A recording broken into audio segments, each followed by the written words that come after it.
नमस्कार आप सभी को।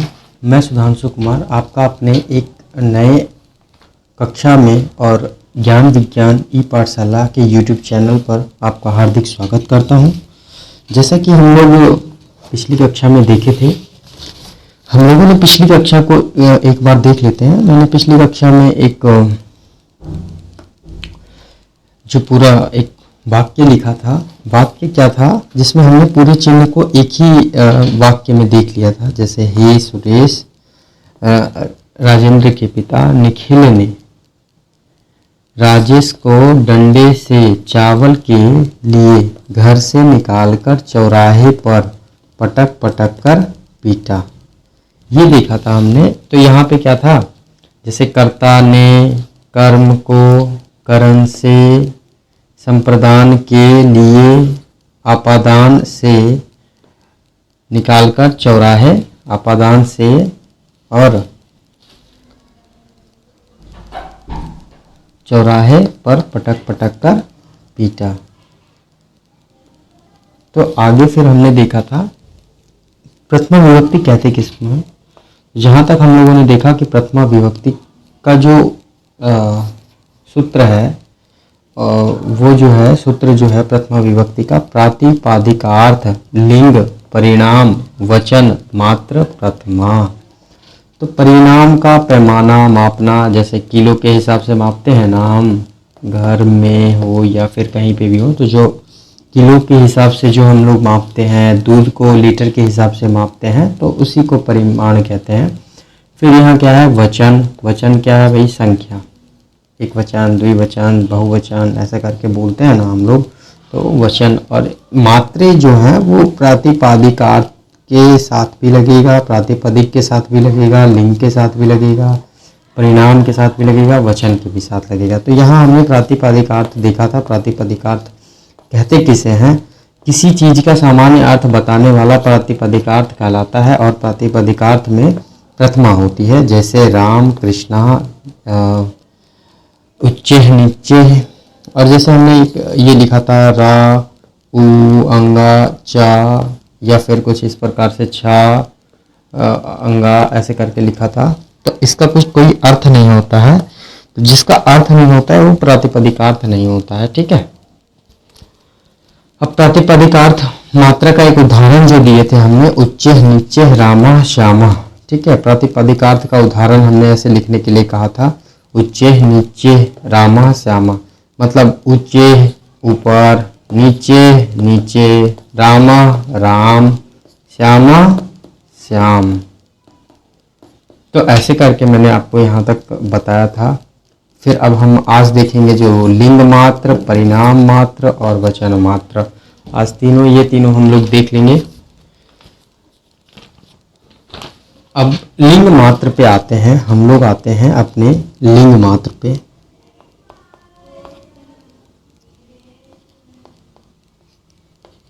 लिंग मात्र, तो लिंग मात्र को देखते हैं। तो यहाँ हम लोग देखेंगे कि लिंग मात्र के क्या उदाहरण होते हैं। लिंग मात्र के उदाहरण क्या है। अभी तक ना जैसे हम लोग लिंग पढ़ते थे तो हम लोग को पता है क्या,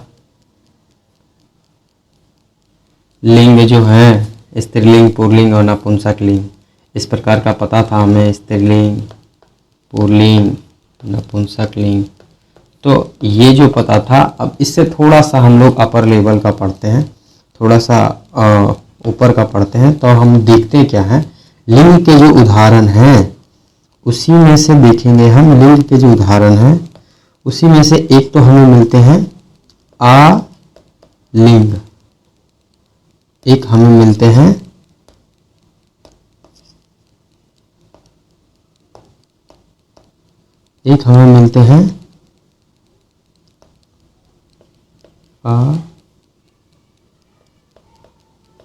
आलिंग। अब ये आलिंग है क्या, आलिंग ऐसे हैं जैसे उच्चे लिखते हैं ना, नीचे,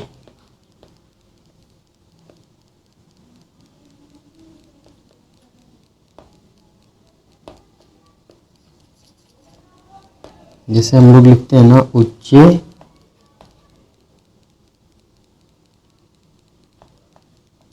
नीचे, तो इसका कोई लिंग नहीं होता है, इसका कोई लिंग नहीं होता है। जैसे उच्चे को क्या हम लोग इसका कोई लिंग बता नहीं सकते हैं। नीचे का लाइक कहने का अर्थ यह है कि अव्यव जो पद होते हैं, अव्यय पद जो होते हैं उसके कोई लिंग नहीं होते हैं, उसमें ही कोई लिंग नहीं होते हैं। जो अव्यय पद होते हैं ना उसमें कोई लिंग नहीं होते हैं। और दूसरा फिर हमारा एक आता है नियत लिंग। नियत लिंग, आलिंग का अर्थ यहां पे मैं नीचे ही लिख देता हूं, जिसका लिंग ना हो, जिसका लिंग ना हो। और अनियत लिंग का क्या होता है? जिसका लिंग, जिसका लिंग निश्चय हो, निश्चित हो, जिसका लिंग क्या हो? निश्चित हो, उसको हम लोग क्या कहेंगे?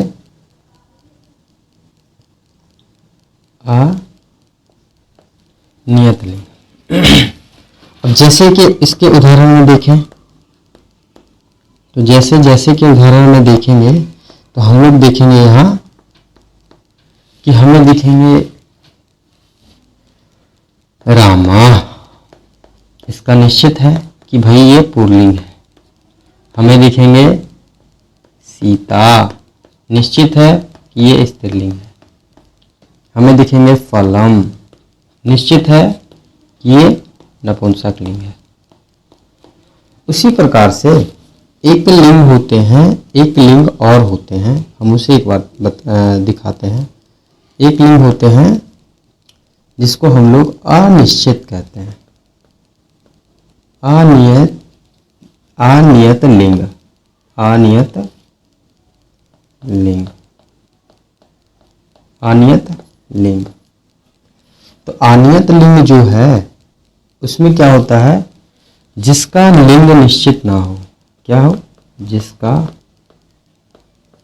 लिंग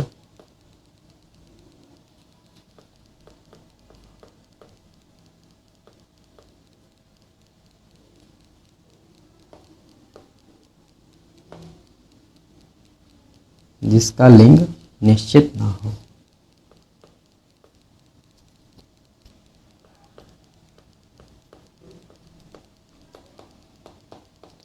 जैसे इसमें हम लोग देखते हैं तट,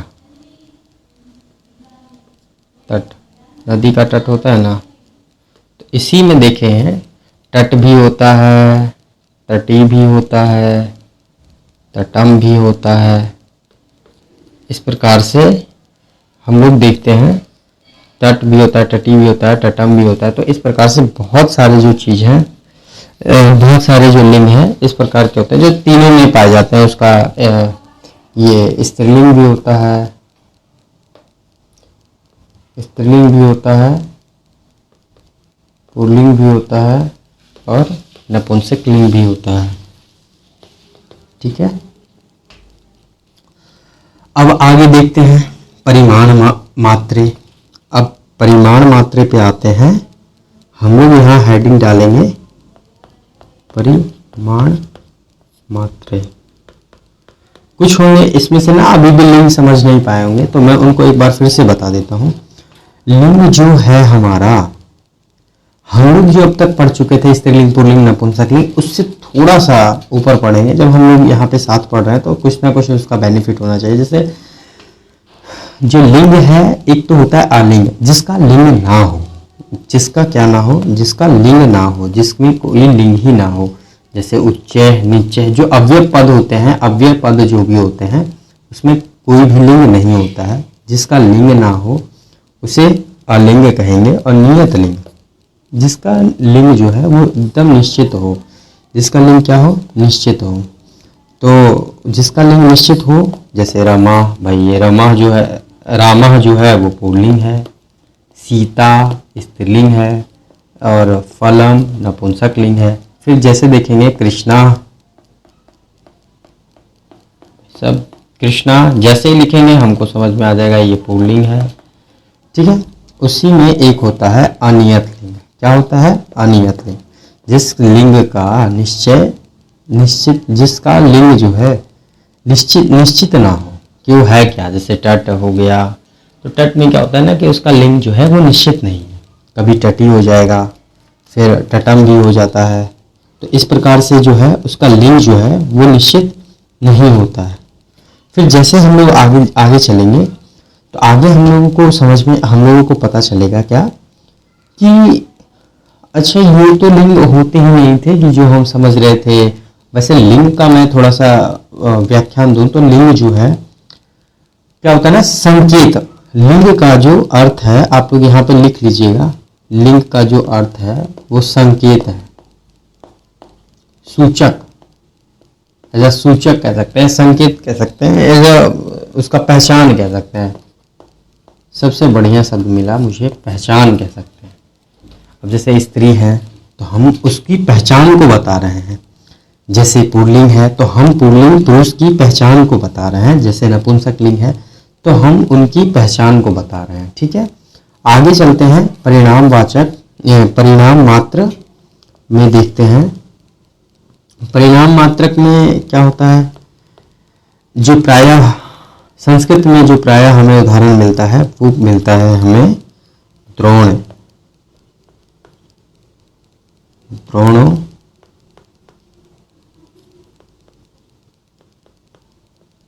बहीर। ये बहीर का मतलब होता था चावल। व्रीहि, व्रीहि का मतलब होता था चावल। प्रस्थो व्रीहि,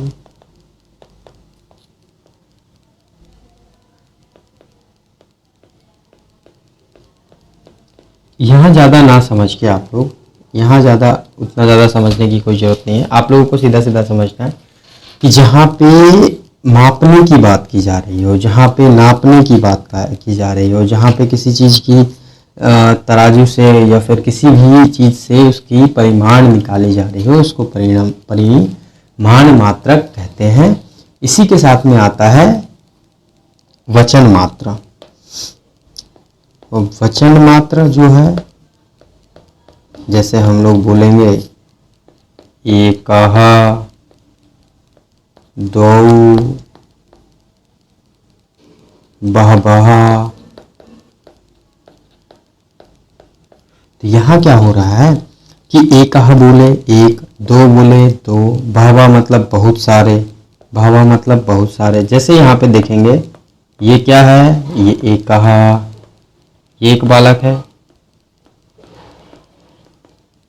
ये देखो थोड़ा सा गुस्से वाला बालक है, और ये थोड़ा सा एक गुस्से वाला बालक और बना देते हैं, ये दो बालक है। अब यहाँ देखेंगे हम लोग बहवः बालक है। अब भाई बहवः बालक है तो सबको तो अलग अलग करना पड़ेगा ना। यहाँ पे बहुत सारे बालक हो गए हैं, भीड़ है, भीड़ है, क्या है, भीड़ है। तो इसी को क्या कहते हैं, वचन कहते हैं। एक है, दो है, तीन है, कितना है, तो इसी चीज को हम लोग वचन कहते हैं।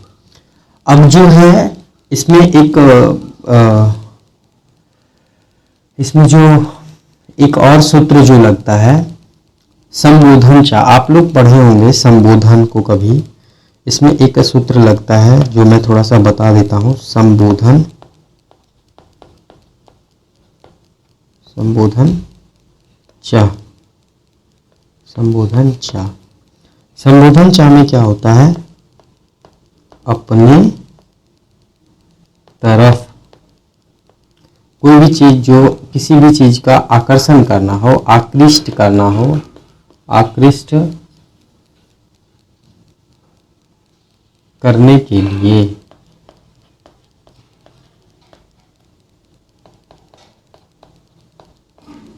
करने के लिए जब हम किसी का आवाहन करते हैं,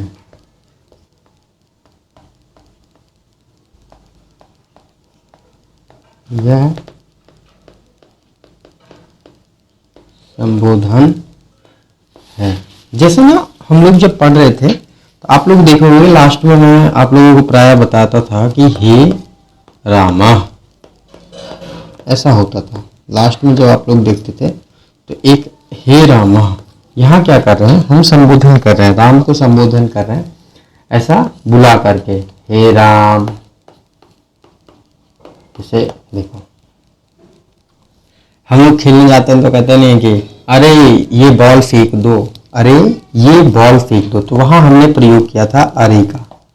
अरे ये गेंद फेंक दो, तो ये जो गेंद और अरे बॉल का जो प्रयोग कर रहे हैं इसी को हम लोग संबोधन कहते हैं। अरे हो गया, हे, भो,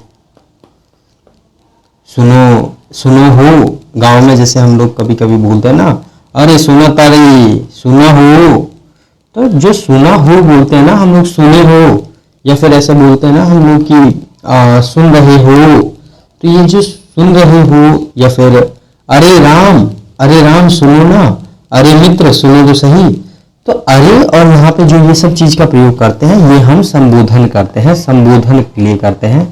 क्या करते हैं, संबोधन के लिए। तो जैसे ही हम लोग संबोधन के लिए करते हैं तो हम लोगों को इतना पता रहता है कि यहाँ जब संबोधन होगा, किसी का भी हम आवाहन कर रहे हैं, और आकृष्ट आवाहन मतलब उनको एक सूचना मतलब उनको अपनी तरफ खींचने के लिए उनको आह्वान कर रहे हैं, तो वहां संबोधन होता है। और ये संबोधन जो है, संबोधन में प्रथमा लगता है, संबोधन में प्रथमा विभक्ति होती है।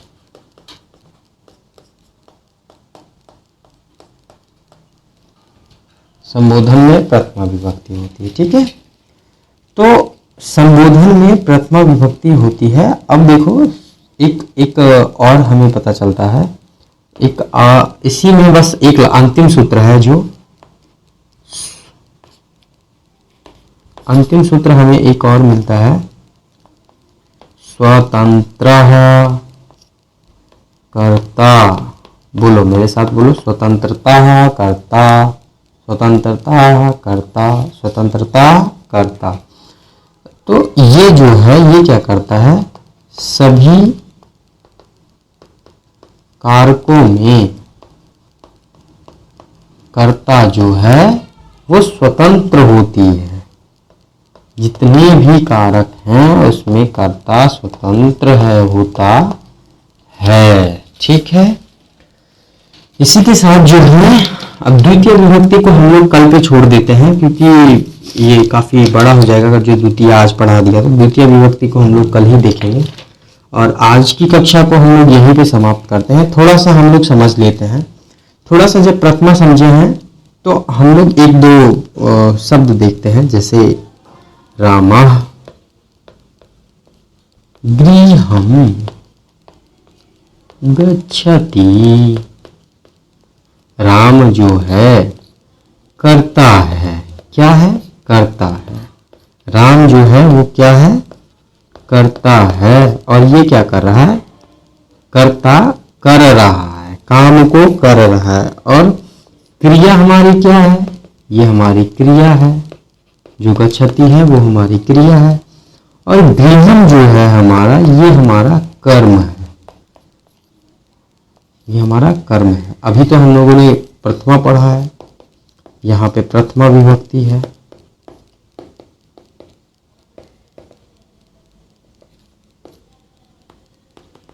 यहाँ पे प्रथमा विभक्ति है। तो जब जो है गच्छति क्या है, क्रिया है, इसमें लट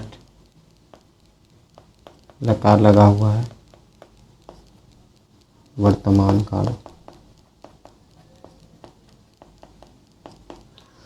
तो रामः गृहं गच्छति।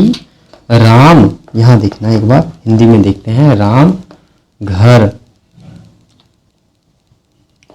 राम जो है राम घर जा रहा है। कहाँ जा रहा है, राम घर जा रहा है, राम घर जाता है।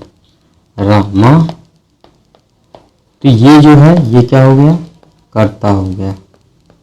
मेरे समझाने का तात्पर्य बस इतना था कि हम जो है यहाँ कर्ता समझ लें। एक दो उदाहरण के साथ में और देखेंगे। जैसे मैं यहाँ लिखता हूँ रामः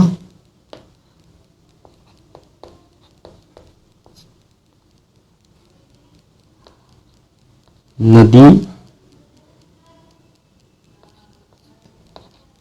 तटे गच्छति। गच्छति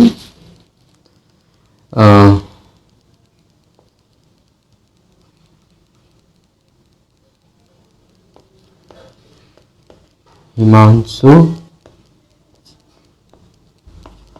गृहं न गच्छति। रमेशः पत्रं न पठति। तो यहाँ जो हम तीन जो ये उदाहरण दिए हैं, यहाँ आप लोग देखोगे यहाँ जो ये है ये क्या है हमारा प्रथमा। हिमांशु में क्या है प्रथमा। राजेश में क्या है, रमेशा में सॉरी प्रथमा। और यहीं पे हमें कभी हे राम मिल जाए, हे रामा, तो यहाँ रामा में जो है प्रथमा, क्योंकि हमने यहाँ राम का आवाहन किया है, हे राम सुनो जरा, हे राम सुनो जरा, या फिर हम लोग यहाँ किसी को बुला रहे हैं, तो यहाँ पे प्रथमा हो जाती है। ठीक है, धन्यवाद आप सभी का। इसी के साथ मैं अपनी कक्षा को विराम देता हूँ और पुनः कल जो है वो आपकी द्वितीय विभक्ति के साथ में आऊँगा। थोड़ा सा ना हम लंबा कर रहे हैं जानबूझ के, मेरा एक कारण है, रीज़न है उसका एक बढ़िया सा, कि मैं चाहता हूँ कि आप लोग को बहुत अच्छे तरीके से समझ में आए और बिना बोझ के संस्कृत आप सीख लें, बिना बोझ के आप संस्कृत सीख लें। तो इसीलिए थोड़ा सा मेरा ये है मतलब है। तो आज की कक्षा को मैं विराम देता हूँ। धन्यवाद। आप सभी का दिन मंगलमय हो, इसकी मैं कामना करता हूँ। धन्यवाद।